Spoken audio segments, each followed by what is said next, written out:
spark a little bit. I'm live, yo. What up, guys? I gotta wait for people to join the stream.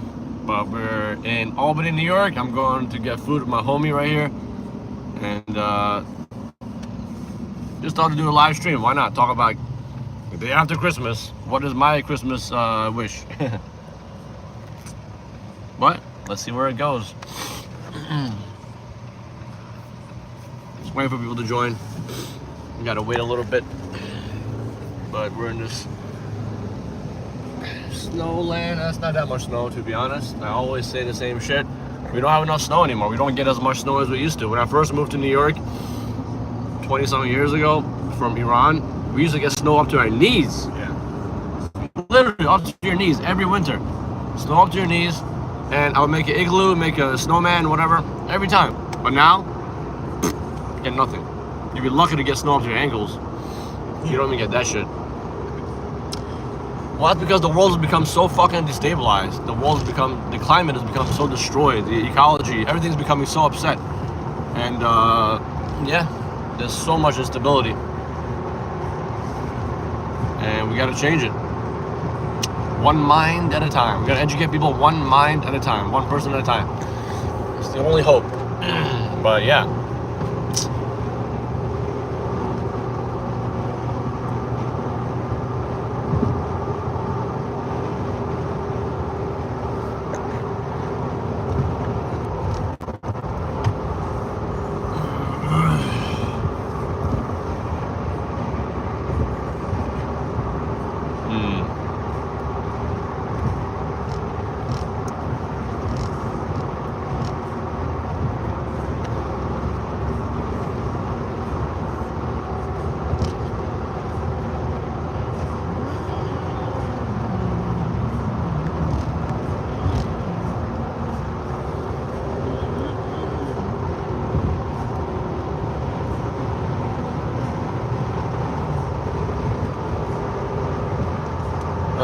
No one's joined the stream, so weird.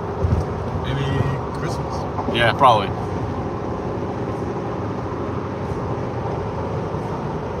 It's kind of weird.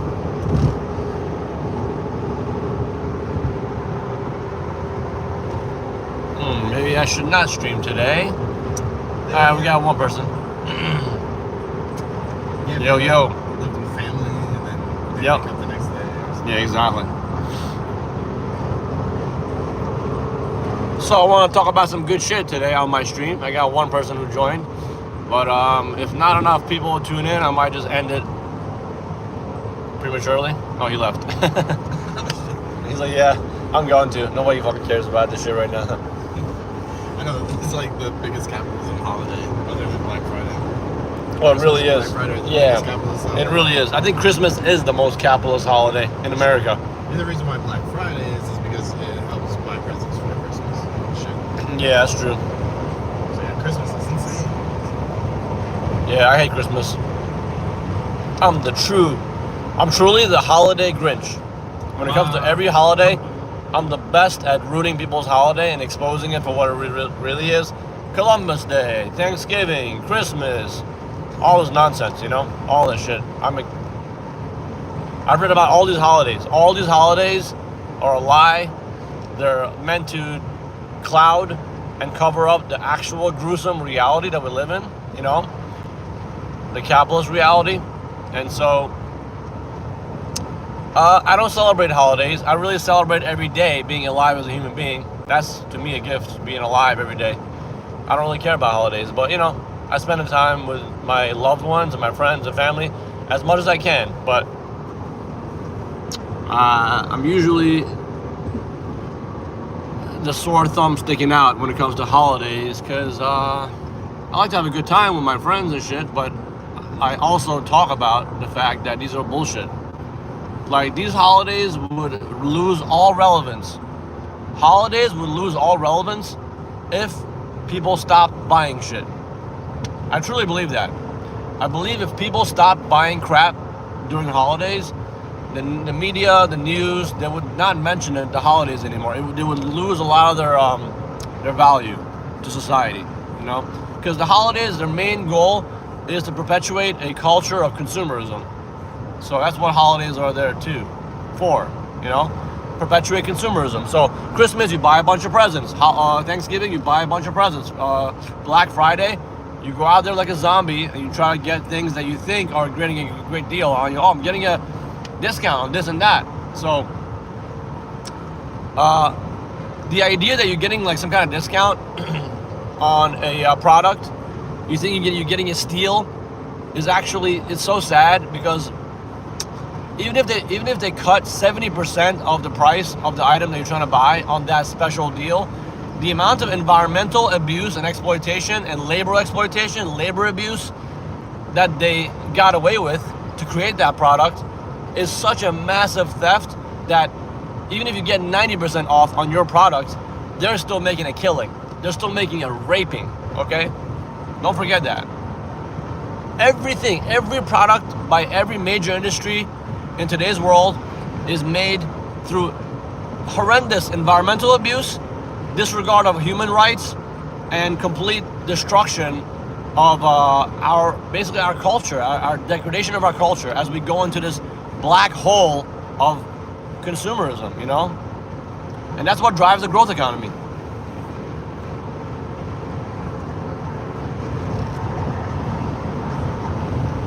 Oh wow, there you go. Yeah, good comment. So you stop eating candy and all of a sudden Halloween meant nothing to you. Hey, exactly, there you go. Because it's just a bunch of very loosely tied material things that create our attachments to these holidays, Otherwise they really wouldn't, like I said, they would not have any prevalence. They would not have any importance, Is it legal to blaze on stream? No, it's not unless it's legal in the country. The state that. Oh, That's got Twitch. it. That's Twitch rules. Oh, got it. I don't know about YouTube, but I think. Yeah. No, actually, you're right. That's definitely true. Like in the last live stream that I posted, was a repost of Peter Joseph lecture, where it's really mind blowing. It's mind blowing that majority of companies pay more money. They spend more on advertising their product than the actual creation of that product itself. That's mind-blowing. It's truly horrible. Really horrible reality. Think about that. To spend more resources and more money, more energy, more resources spent on advertising the product than the actual creation of that product. That's fucking horrible.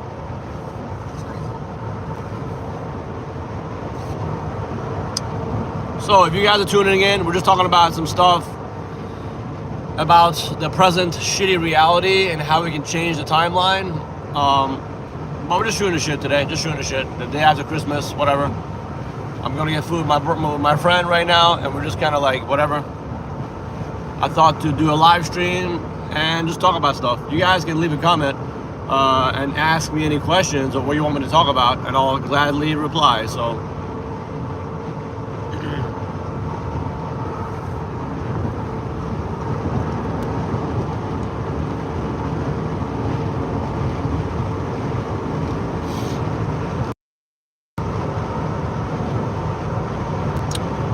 Well, sadly, not enough people are tuning in today, so I might end the stream.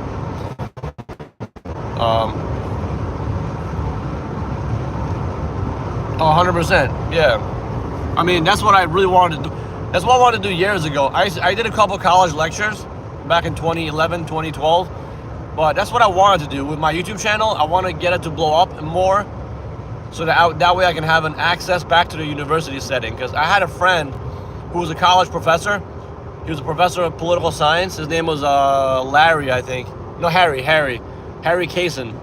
And he was very when he found the Zeitgeist movement, he was very motivated. So he invited me to a bunch of lectures. So I did lectures at NY Tech. I did lecture at Staten Island University, at Stony Brook University, and at, what was the other one? Shit. Oh, Nassau Community College. But I did college lectures and stuff. It was really good. At one point, it was a lot of students showed up. But I haven't done that in forever. And I think right now I'm way better than I was in 2012 in explaining these things. So what I'm hoping is to get my foot back in the college setting, to have some kind of role to inspire, educate, motivate the youth, you know, so the students. Because I mean, ultimately, really in the end, it really comes down to the students. Really, they're the future. They're the most important segment of society are the students, you know. They're the future. They're the next generation. So we have to educate them. And I feel sadly, my friends telling me today, like, I feel like the pure academic stance that people like Peter Joseph take is not the best route to get the interest of the young Gen, you know, Gen Z, whatever people, you know, no attention, and they have no attention span. You gotta be a little more lively with those people. So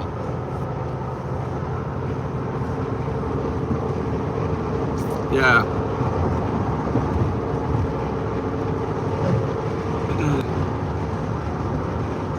Well, yeah, you know, I was talking about how I was watching a Noam Chomsky video this morning about like slavery and how slavery never ended, and there's more slaves right now in the world than ever before in history, and how the 9 to 5, the actual conventional 9 to 5 work hour is extremely hideously oppressive and authoritarian. You know, there's nothing good about the 9 to 5 work shift, because it's a corporate imposition. Because if you don't go to work in those hours, and if you don't do what they tell you to do, the CEO of a company, the corporation, is your owner. They own you, you know. And they try to do something different back in the 1800s, late 1800s, in the United States. Like factory workers and farmers got together and they decided to try to form a new kind of a setting for work, a workers' co-op and a federation where the workers, gee whiz, think about that. What a crazy idea. The workers own the factory. The workers are in control of the hours and the settings of what needs to be done. But that obviously did not work. It got completely destroyed. And now we have a society where just a few shareholders, you know, the shareholders and the CEOs, they decide what happens with your life, you know, and if you don't like it, go fuck yourself. That's basically how it is. So that's what we're living in right now, you know, it's the reality we're living in. Unfortunately, a lot of young people, they support this shit, you know, they need to wake up.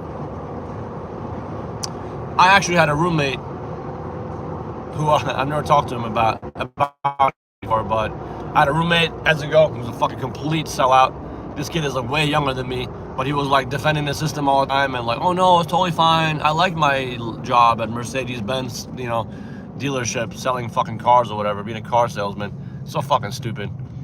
And he was defending the system so much, and no matter what I sent him, no matter what information I sent him, or books or articles or videos, he just refused to investigate anything, you know. He thought that his ideas and his fucking opinion mattered so much, even though there's literally nothing in his head of value, unfortunately. Well, we're not roommates anymore, as you can guess. And yeah, he's just an idiot. And he refused to call the Gaza genocide a genocide. He refused to call what Israel's doing a genocide. So that was my breaking point. I was like, you know what, man? I can't deal with your ass anymore. You're so stupid. It's just like, I don't like to use insults, but certain people just do not really understand their position in life. They don't understand how important it is, the privilege they have to be in America and have a roof over your head, having food on your table. If you have those things, you should owe it to yourself. You should owe it to yourself to do some research, some investigation. Don't, you know, I'm not asking anybody to do anything. I'm just asking people to investigate, research, learn more, you know? And as you learn more, you will do more, guaranteed. But if you don't learn anything about the world and what's really going on, you know, how can your opinion have any value? It can't. Your opinion cannot have any value, you know? So, yeah. RJ, shall we blaze? Should we? Can we? No.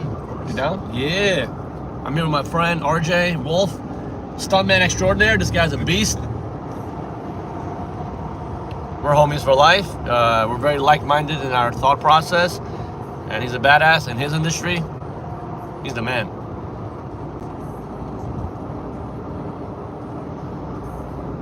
So my friend RJ is like a stuntman. He does like, really, like, I mean, his resume is very impeccable, but like, he doesn't care about Hollywood. He hates Hollywood. He talks shit about them all the time. He's so humble. He'll go to a work set literally hanging out with Adam Sandler and like Queen Latifah, whatever, these fucking retards, these celebrities, whatever.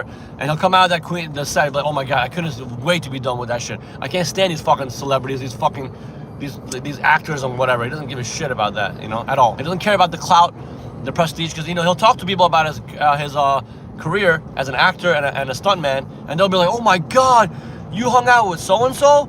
You hung out with this celebrity? That celebrity? Is like, yeah, I did. That's not important. He doesn't care, you know? Because he knows to be a celebrity is to be mentally ill, you know, in our world. You really have to be mentally ill. You have to be really mentally ill, because how many celebrities are talking about Gaza? How many celebrities are actually talking about Palestine and the freedom of Palestinian people? Or like what's happening in Uganda, or like, I don't know, West Papua, or fucking Sudan? None of them are talking about these things. There's genocidal trends that are taking place. None of them. You know why? Because their owners don't want them to say those things. So that's why the celebrities are garbage, you know? Only a few of them ever step out. Only a few of them, ever. And by the way, this is my first time blazing on stream, guys. I hope you guys are having a good day.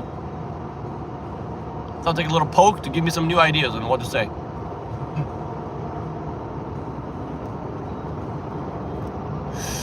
Can I smoke? Can I smoke on TikTok? I don't know. I mean, yo, a lot of people have asked me to go on TikTok, but I haven't made a TikTok yet because I don't want to go into that world, man. That's a really scary world. I'm 40 years old. I'm not good with technology as it is anyway. With this digital technology, I'm not good at it.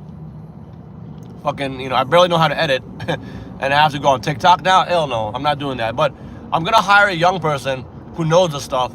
I'm gonna hire a young kid to do TikTok work for me, because I know that the shit I talk about, man, the rants I do, people would love the shit I have to say. People would love what I have to say, but they don't know about me, unfortunately. I'm very much in the dark, you know? People don't know about my shit. If they knew about my stuff, they would follow me. I know for a fact they would, because I'm pretty cool, I think, you know? I'm not bad. Good stuff to say. Worth hearing. Shit, we got Asher. Ash on the ground. But yo, oh yeah?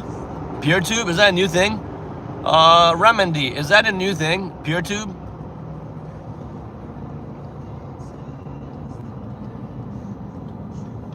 Yeah, that's another thing, man. That's another thing. I'm just like, I fucking hate TikTok so much because our attention spans have gone down the gutter. It's fucking terrible, man. Like, I've got some serious work to do on myself, because I've noticed my own attention span has gone down like severely, man, in the last couple of years. I need to fucking fix that. It's not good, man. It's not good, because I need to start reading books again and being very patient with my life. You know, I've kind of become more impulsive, and I gotta stop that shit, man. Doing all this like doom scrolling and shit, it's really bad for your mental health. Thank God I still have exercise. I'm still in really good shape physically, so I still work out. That keeps me sane. If I don't work out, I'll go fucking insane, you know? So I suggest you guys gotta hit the gym, man. You gotta hit the gym. You gotta hit the nature. Go out there hiking, go running, go swimming, go fucking biking, go rock climbing, punch someone in the face in a boxing ring, you know? Yeah, go do martial arts, you know? Like strangle somebody. Obviously with respect and honor and code, but not, you know, not a street fight, but get physical. Like, I think, especially as a man, as a young man, you don't understand the importance of being physical. Like, being physically dominant, strong, you know? Not to, like, I don't care about competition. I don't fucking care about that shit. I hate competition. I'm a very uncompetitive person. I let people know I'm very much anti-competition. So if I still do boxing, if I step into boxing or jiu-jitsu or Muay Thai, I let the other person know, listen, man, I'm not here to try to knock you out. I'm here to just practice my martial art. But if you go hard on me and rock me bad, I'm gonna rock you back bad, okay? Because that's just my primitive fucking lizard brain is gonna kick in, you know? And into hyperdrive. But like, I'm really against competition, but I'm really into self-development, you know? Like, people need to really value the importance of being able to kick some ass, man, physically. Like, don't look at me smoking weed right now. I have more stamina than easily 90% of 20-year-olds. I have more stamina than 90% of 20-year-olds out there. I can prove it. I really can. My friends tell me all the time. My friends who are younger than me, they see this reality, because I worked mad hard when I was younger to develop my stamina, my physical well-being, and all that shit. I still have a long way to go. I mean, I'm trying to be humble here. I don't want to be arrogant. I have a long way to go to get better as a human being. I'm still fucking pathetic in a lot of ways. So, and I gotta quit this shit, by the way. I'm such a hypocrite, man. Such a hypocrite.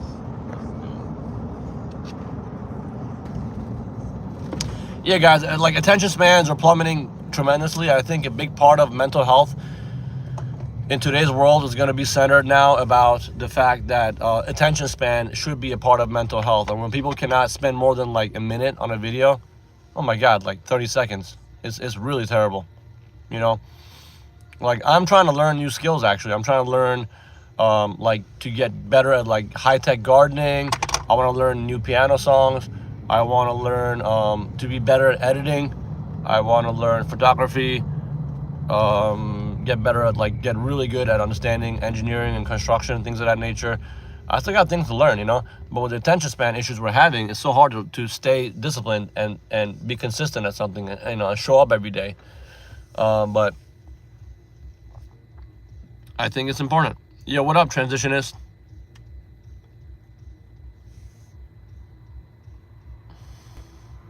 Well, Rick's last name, dude, I'm gonna post a lecture in a few days, probably next week. I'll do a live stream where I'm gonna repost a lecture by Alfie Kohn on competition. It will absolutely blow your mind about the truth about competition. This guy is the world's foremost expert on the idea of competition. It will blow your mind. There's also a book called No Contest, The Case Against Competition. That book, if you read that book, it'll blow your mind. I used to be extremely competitive back in the day, a very competitive person in martial arts, in video games, at work, in family, even among family. I wanted to compete to be the best sibling, to be the best whatever. And I really blew my mind, that book, The Case Against Competition. Competition is a terrible thing. It's a terrible thing. It's there's nothing good about competition. I'm really not saying this to be sensational, to be extreme here. Like, he said something in the lecture, Alfie Kohn, where it was like, asking how much competition is good, or what is considered healthy competition, is like asking the question, like, how much pure sugar is good for your teeth? How much amount of it, is acceptable? The answer is none. The answer is really none. Because cooperation, sharing, that's what allowed humanity to survive on the African savannah. Think about that, right? So let's go to the lowest common denominator. If we're put in an absolutely destitute situation, where let's say right away, instantly, me and 10 other people become completely homeless, living on an island, with no money, stripped naked to nothing, we gotta remake everything from the ground up. No competition would help us in that situation. Imagine we divide ourselves up on an island. Hey man, you guys are this team, we're this team. We're gonna try to sabotage each other and compete and see which one puts a better tribe together and to survive, whatever. It would be absolute destruction. And I know you can extrapolate now. You go to things like simple things like okay, what about sports? Sports are not about survival or death. It's just a simple game. What about video games? What about table games like chess and checkers? Well, okay, let's look at it that way, right? This is a very interesting thing. I want people to ask a question. If things like chess, StarCraft, which is a game I liked, I still play to this day, or boxing, martial arts, whatever, if these things are just harmless and they're just meant to promote creativity and like productivity and whatever, even though they're all competitive games, okay, fine. Let's say we accept that. That's okay. It's not survival. It's not death and life. Okay, like war, right? War is the ultimate form of competition. You just try to kill the other fucking country. So let's say these games are like acceptable. They're proven to be okay, not bad or whatever. My question is though, why don't we have a single mainstream cooperative game also? Right? So if competitive games are acceptable, okay, then cooperative games should also be mainstream and acceptable as well, but they're not. There's not a single cooperative sport in the world today. Not a single cooperative sport. And you can't say team sports are cooperative because you're still cooperating within your team, but to beat another group of human beings, So if we can find a way to create sports where success does not depend upon the other people's failure, success is required to your cooperation, Success is required. For success, what's required is for you to work together instead of dependent on you defeating the other people. That kind of game doesn't exist really in the world, in the mainstream. Yeah, we have some board games here and there, but in mainstream culture, there's no industry of a sports or human talent which is profitable upon cooperation. There's not a single industry of cooperative games that's actually profitable. Think about that. That's a sign of sickness, severe sickness. Anyway, you want to go inside? We should go in. Oh, yeah, let's go. I'm sorry to talking like this. No, it's not talking good. so much. Yeah, but that's my point. Like, sorry, like, right, bro. My friend RJ, like, cooperative games don't exist. So Alfie Cohn made a cool statement. He said that, like, okay, like the competitive game of musical chairs. Let's say you have musical chairs. People sit down. There's like 10 chairs and 10 people. When the music stops, there's 11 people. Music stops. They gotta hop on the chairs, right? All right, cool. So then one person's left out, and you constantly narrow the chairs until one person's the winner. We used to play musical chairs a lot back in Iran, where I used to grow up. We played Persian music. It was so cool. If family was to get together, there's like 20 people. We'd all be cheering each other on and stuff. It's fun. But like, imagine a musical chair where the chairs are getting limited more and more. There's less space, but you have to figure out a way to have all people occupy on that space. So if anybody falls out and dies, falls from the chair, you will lose the game. I think that's a way cooler game. And it's way less anxiety producing, because competition creates anxiety. Let's face it, it's very true. Competition produces anxiety. And I've competed in many different things. I can tell you, yes, I've been anxious a lot of fucking times about not wanting to lose. Because of the ego. The ego gets tripped up. You get messed up in your head when you think about competing with other people, But when you cooperate, it actually removes the anxiety of competition, because you're like, okay, we're working together. Even if somebody less capable than me, I'm sure there's a task I can put them to help in the team effort, and they can be very valuable in that regard. I feel way safer psychologically when I'm cooperating with people on something, instead of like trying to measure our dick size. Oh, I'm so much better than you, and like, I'm gonna beat you at this, I'm gonna beat you at that. It's even if you help the other person after beating them in the competitive sport, you coach them, show them how to get better. It's still a competitive framework, so it's not good. I think it's just way better to be cooperative, and it's way more creativity stimulating. So the book, No Contest: The Case Against Competition, and the lecture by Alfie Cohn, which I'll post soon in a few days, those things, there's tons of studies, So when it comes to creativity, you're better. When you're cooperating together, when it comes to being productive, you're better. When it comes to anxiety, feeling better, healthy, emotional wise, all those things. Cooperation is way better in every metric measurable than competition. Competition is pure garbage, man. It's sick that we live in a world. We have nuclear weapons, climate change running off the fucking cliff, inequality higher than ever before, mass migrations all over the world, more social unrest than ever before in history, and we still have a purely competitive culture where even the good people, right, the pro-Palestine people, they'll go there at home and watch their fucking football game when they're done with their protest, The level of intellectualism that's needed to be deep enough to understand what's really happening and try to change their need is so lacking. It's so fucking terrifying. And we're all part of this fucking sickness, this circus, Anyway, sorry, I'm done ranting. I get to talk forever about this shit. But you go join the fucking NPCs in there and eat our breakfast, right? Yeah, our food. We're about to go to an NPC place and